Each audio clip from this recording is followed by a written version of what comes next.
Siapakah sosok Peta Barang tersebut? Kenapa nama beliau begitu fenomenal di kalangan masyarakat Bugis pada umumnya? Mari kita simak kisahnya. Seusai Perang Buni tahun 1905 dan pemerintah Belanda dapat mengalahkan pasukan Buni, kekuasaan dan kedudukan pemerintah Hindia Belanda di Buni tidaklah berjalan sebagaimana yang mereka harapkan. Sebab, meskipun Raja Buni Lapawawoy Karaeng Segeri telah diasingkan ke Bandung dan sejumlah bangsawan tinggi telah gugur di medan perang atau ditangkap oleh pasukan Belanda, tidak berarti bahwa perlawanan terhadap pemerintah kolonial Belanda telah selesai. Dengan gugurnya Peta Ponggawai atau Abdul Hamid Baso Pagilingi di wilayah Pegunungan Awo serta ditangkapnya dan pengasingan Raja Bune Lapawawoy Karaeng Segeri ke Bandung, tidak berarti bahwa perlawanan Bune terhadap Belanda saat itu telah berakhir. Sebab, tidak lama setelah Bune diduduki dan dikuasai oleh Belanda timbul sebuah gerakan perlawanan yang dipimpin oleh seseorang yang bernama Peta Barang tahun 1906 sampai tahun 1931. Bagi masyarakat Sulawesi Selatan, Peta Barang ini dianggap tokoh yang sangat berpengaruh, bahkan dianggap Peta Barang ini sebagai salah satu dari 7 wali Pituwe, bersama dengan tokoh yang lain yaitu, Peta Lasinrang, Arung Palaka, Syekh Yusuf, Imam Lapeo, Datu Sangkala atau Sangala, dan Kiai Haji Harun. Asal-usul Peta Barang. Tentang siapa sesungguhnya Peta Barang atau Daeng Pabarang, belum dapat dipastikan secara jelas karena sumber tertulis dan keterangan tentang tokoh ini belum dapat dipastikan asal-usulnya. Oleh karena itu banyak riwayat tentang asal-usul tokoh tersebut dalam masyarakat, khususnya di wilayah Kerajaan Bune, Sopeng, ataupun Baru, masih bersifat mistis. Dalam sebuah riwayat, ia dikisahkan tidak seperti manusia biasa tetapi dianggap sebagai tumanurung atau orang yang turun dari langit atau tidak diketahui asal-usulnya. Keterangan itu diperoleh W.J. Choenen, ketika melakukan percakapan dengan Peta Barang sebelum diasingkan ke Jawa. Dari percakapan itu terungkap pula bahwa, Peta Barang sangat bangga mendapat penghormatan dalam lingkungannya. Dahulu ia senantiasa berada dalam lingkungan istana. Ketika berada di Bikeru pada masa mudanya, ia dianugerahi sebuah keris bersarung emas oleh salah seorang pengikutnya. Namun keterangan yang diungkapkan oleh Choenen tersebut, agak berbeda dengan riwayat yang berkembang dalam masyarakat. Terdapat riwayat lain yang mengisahkan bahwa ketika Peta Mangung telah mengakhiri pertapaannya di Gunung Bawah Karaeng, Peta Mangung adalah ipar dari Arung Pasempe Parakasi Peta Siga, di mana Parakasi Peta Siga mengawini saudara perempuan Peta Mangung yang bernama Ikumala Peta Tenne. Ia menemukan seorang tua yang sedang duduk bersandar pada sebatang pohon. Peta Mangung lalu mendekati orang tua tersebut dan mengajaknya ke Pasempek. Tiba-tiba mereka melihat 2 ekor kuda berada di dekatnya, seekor berwarna hitam dan yang lainnya berwarna putih. Mereka kemudian menggunakan kuda itu berangkat menuju Pasempek. Peta Mangung mengantar orang tua itu ke kediaman Arung Pasempek Parakasi Peta Siga, untuk memperkenalkan dan melaporkan kehadiran orang tua tersebut. Pada waktu Arung Pasempek menanyakan identitas orang tua itu, ia hanya membisu dan tidak menjawab pertanyaan-pertanyaan mengenai identitasnya. Orang tua itu hanya bermohon, kiranya ia ditempatkan di atas rakeang atau loteng rumah dari Arung Pasempek. Permohonan itu dikabulkan dan di tempat itu kemudian ia tinggal, makan, dan istirahat. Sebagai tamu, orang tua itu dilayani dan disajikan makanan menurut tata cara kebangsawanan. Tetapi, tata cara pelayanan tersebut ditolak oleh orang tua tersebut. Ia tidak menginginkan jika setiap jenis makanan dan lauk yang disajikan terpisah, masing-masing pada piring tersendiri. Ia menghendaki agar seluruh jenis makanan dan lauk yang disajikan itu disatukan saja dalam satu wadah, apa saja dalam bahasa Bugis disebut sembarang. Sikap dan keinginan itulah yang mendasari pertimbangan Arung Pasempek menamakan orang tua itu dengan Peta Barang, yang berasal dari kata sembarang. Selain itu, terdapat pula riwayat mengenai asal-usul Peta Barang yang dihubungkan dengan keluarga Raja Bune, Wi Fatimah Banri Datu Ricita Arung Timurung tahun 1871 sampai tahun 1895. Diriwayatkan bahwa Peta Barang adalah putra dari perkawinan antara Arung Timurung dengan Karaeng Popo, putra Raja Gowa Karaeng Katangka, yang diriwayatkan bahwa ia meninggal ketika masih kecil. Konon menurut riwayat, setelah 3 hari dimakamkan ia bangkit dan hidup kembali dan kemudian kembali ke istana untuk menemui ibunya, namun ibunya tidak percaya dan menolak anak itu untuk tinggal di istana. Penolakan ibunya itu menyebabkan sang anak meninggalkan Buni menuju Belawa, kemudian dari sana ia meninggalkan Sulawesi menuju Jawa dan menetap di Gresik. Nah, boleh jadi di tempat inilah beliau belajar dan berguru ilmu tarekat, marifat, dikarenakan merujuk ke riwayat, jika kemudian beliau adalah salah satu dari wali 7 tersebut, ketika dewasa, ia dikatakan tiba-tiba ia muncul kembali di daerah Pasempek dan melakukan kegiatan sebagai seorang dukun, Sanro, yang sakti, memiliki kekuatan magis, dan menguasai kekuatan supernatural. Sedangkan menurut Gubernur Sulawesi waktu itu H.N. Aswart yang menceritakan bahwa Peta Barang menampakkan diri sebagai seorang putra dari Raja Bune Basekajuara tahun 1857 sampai tahun 1860.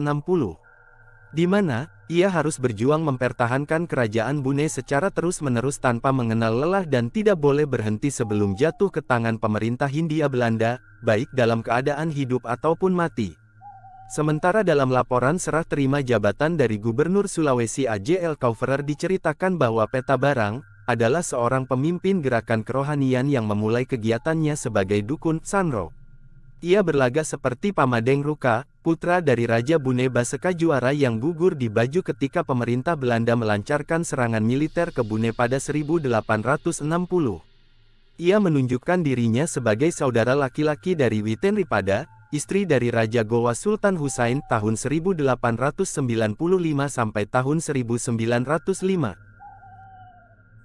Setelah sebelumnya ia bertemu secara kebetulan dengan seorang wanita tua dari Wajo, yaitu ibu susu dari Pamadeng Ruka yang mengingatkan kembali akan luka-luka yang diderita hingga ia meninggal. Keterangan yang diungkapkan oleh Gubernur Kauferer itu didasarkan atas data yang diperoleh dari surat resmi Gubernur A.J. Baron Kuarles de Kuarles tahun 1908 sampai tahun 1910 kepada Gubernur Hindia Belanda tertanggal 6 Maret tahun 1909. Jika diperhatikan riwayat tentang Peta Barang tersebut, dengan mengabaikan keterangan dari Gubernur Sulawesi Swart dan Kauferer, maka dapat dikatakan bahwa sebenarnya Peta Barang adalah salah seorang bangsawan istana. Keris bersarung emas yang dianugerahkan kepadanya menunjukkan bahwa benda yang diperoleh itu adalah benda kerajaan atau arajang karena pada waktu itu hanya kerajaan saja yang memiliki keris bersarung emas. Demikian pula jika dihubungkan dengan riwayat dari Peta Mangung yang membawa tokoh tersebut ke Pasempek, maka dapat dikatakan bahwa keris itu dianugerahkan oleh Peta Mangung, sebagai orang yang dikatakan sebagai salah seorang pengikutnya. Penganugerahan keris itulah yang kemudian menyebabkan ia bersedia kembali ke kerajaan Buni bersama Peta Mangung. Mereka lalu ke Pasempek, karena Watampone telah dikuasai Belanda. Asal mula gerakan Peta Barang pada hakikatnya, gerakan yang dipimpin oleh Peta Barang ini bukan hanya dimaksudkan untuk menentang kedudukan kekuasaan pemerintah Hindia Belanda melainkan juga bertujuan memulihkan kembali kedudukan serta kekuasaan kerajaan Buni, penghapusan sistem pemerintahan kerajaan dan pelaksanaan sistem pemerintahan kolonia Belanda saat itu telah menghilangkan kedudukan, kekuasaan dan mengurangi sumber pendapatan sejumlah bangsawan. Itulah sebabnya Peta Barang kemudian mengorganisir kekuatan untuk menentang kekuasaan pemerintah Belanda. Gerakan yang dipimpin oleh Peta Barang, berawal ketika ia bersama para pengikutnya melancarkan serangan terhadap pasukan Belanda di Watampone pada Juli tahun 1906. Meskipun tidak memiliki persenjataan yang baik seperti senapan atau senjata api lainnya, namun keberanian para pengikutnya dalam serangan itu dan serangan-serangan berikutnya menimbulkan kekhawatiran dan ketakutan bagi pasukan Belanda. Sebab hanya dengan bersenjatakan tombak serta keris, mereka tidak gentar dan tidak takut untuk melancarkan serangan terhadap pasukan Belanda. Bahkan sebagian pengikutnya hanya bermodalkan jimat yang diberikan oleh Peta Barang dan dengan senjata seadanya mereka berani menyerang pasukan Belanda yang sedang melakukan patroli. Dalam perkembangannya, gerakan Peta Barang tersebut tidak hanya mempunyai pengikut di Bune tetapi juga di sejumlah daerah lain di Sulawesi Selatan, seperti di Sopeng, Baru, Tanete, Segeri, Camba, maupun di Sinjai. Oleh karena itu, pasukan Belanda cukup mengalami kesulitan dalam menumpas gerakan itu karena mendapat dukungan dari sebagian besar masyarakat Sulawesi Selatan, khususnya di daerah Bugis. Peta Barang mengorganisasikan kekuatan untuk melawan Belanda di daerah Pasempe. Pasempe merupakan pilihan, karena di samping Bune waktu itu menjadi pusat kekuasaan Belanda, tempat itu juga merupakan tempat yang aman dan strategis sebagai tempat persembunyian, dan juga penguasa serta penduduk daerah itu merupakan pendukung setia dari Raja-Raja Bune. Itulah sebabnya Pasempek selalu dijadikan sebagai tempat pertahanan dan pengungsian Raja-Raja Bune. Kehadiran Peta Barang di Pasempek memiliki arti yang penting bagi munculnya gerakan perlawanan terhadap pemerintah Belanda di Bune setelah ekspedisi militer 1905. Peta Barang memulai kegiatannya sebagai seorang paranormal. Selain praktek perdukunan, ia juga membagikan dan memberikan jimat kepada mereka yang datang kepadanya. Jimat itu dikatakan memiliki kekuatan magis yang dapat menyelamatkan pemakainya dari bahaya dan menjadikan pemakainya kebal terhadap senjata.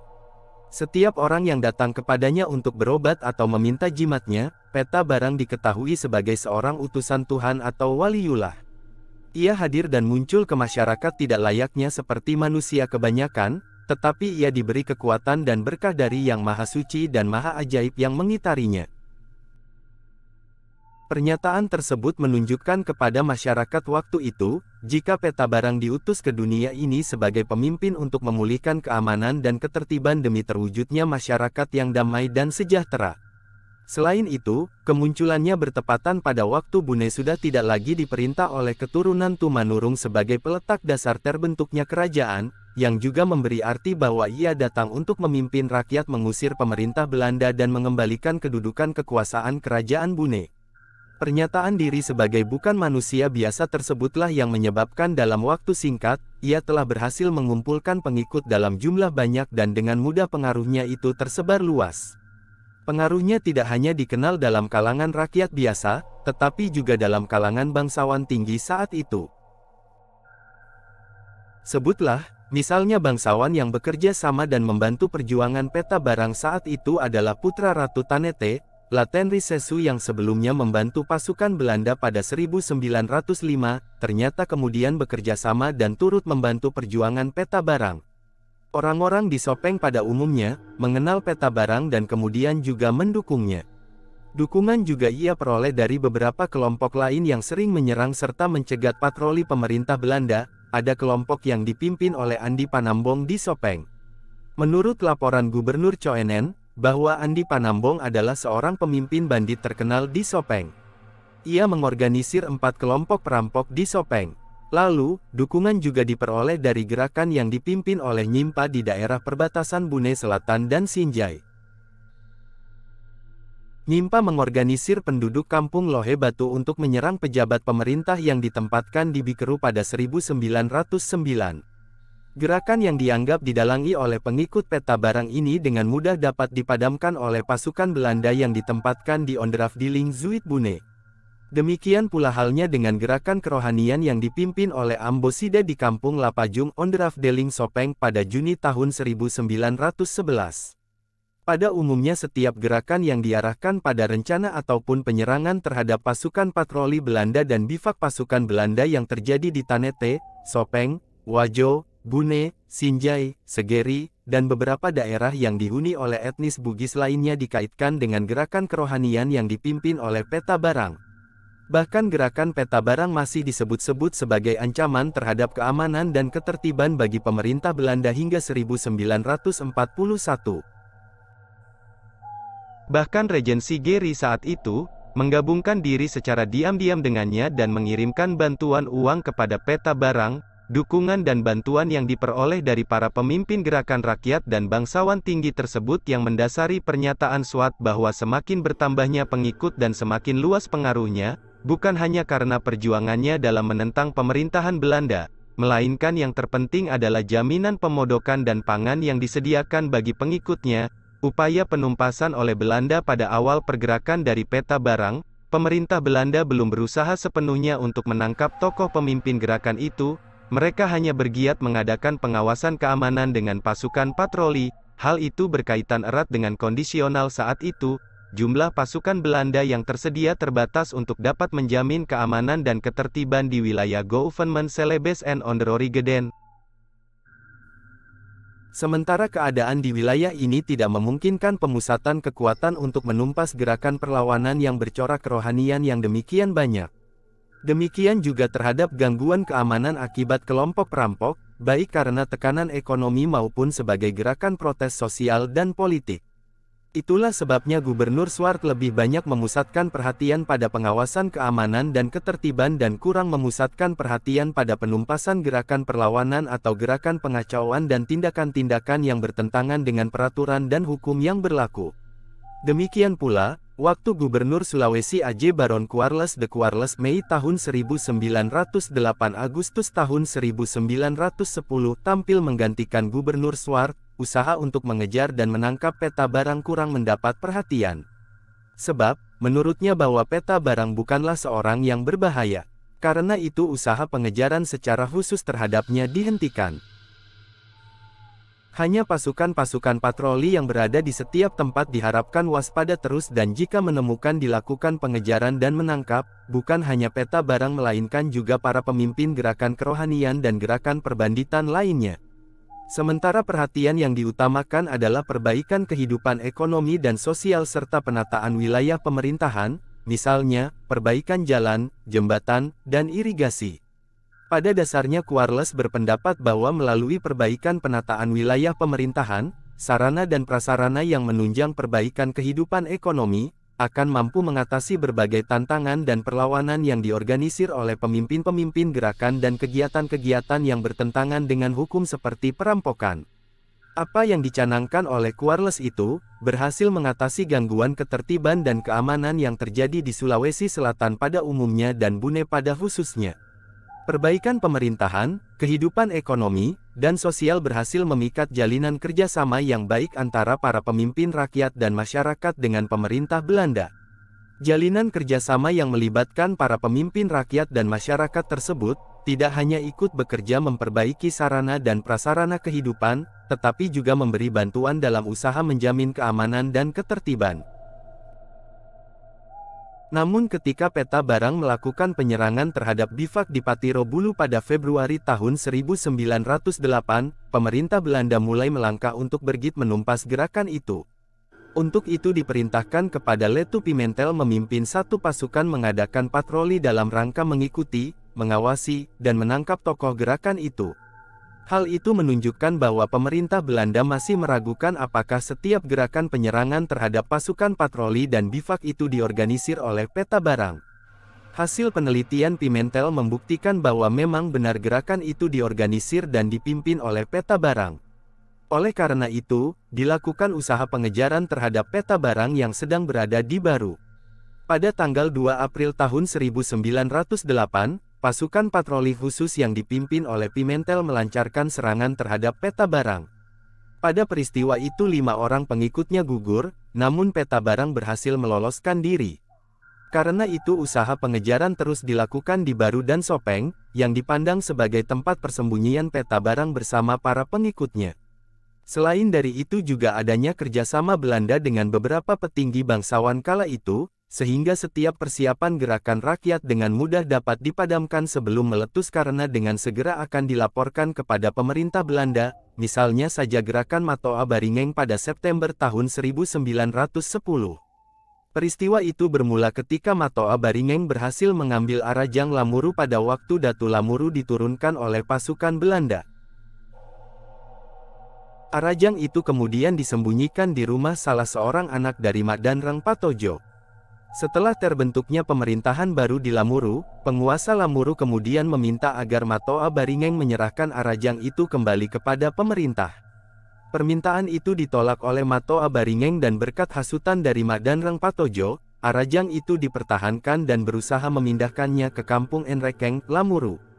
Meskipun demikian, para kepala kampung dari Lamuru berhasil mengambil kembali Arajang tersebut di Enrekeng dan menyerahkan kembali kepada pemerintah.